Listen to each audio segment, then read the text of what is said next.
Welcome to the Salmon Runs YouTube. Enjoy the video. You start by obtaining credentials and choosing the right endpoint. Create or pick a project, enable the place's API, then create an API key with proper restrictions to protect usage. Once done, decide whether you need autocomplete, nearby search, or place details.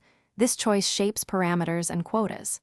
Make sure to record your key securely and check default quotas if you expect high traffic. Request higher limits now so you don't hit throttling when testing.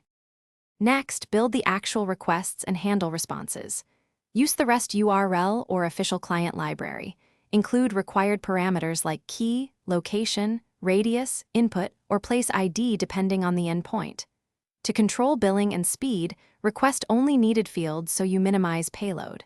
Then parse JSON responses, map types to your models, and implement retries with exponential backoff for transient errors. Also, validate return geometry and business status.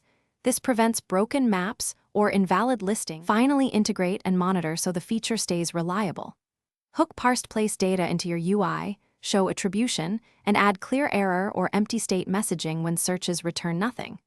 Then set up logging and alerts for quota usage, billing spikes, latency, and error rates so you catch regressions early. If something fails, first check your request parameters, place ID correctness, and API key or referrer restrictions, and make sure fields and region biasing are configured correctly to fix inaccurate or missing results. Thanks for watching. Consider subscribing if we helped you.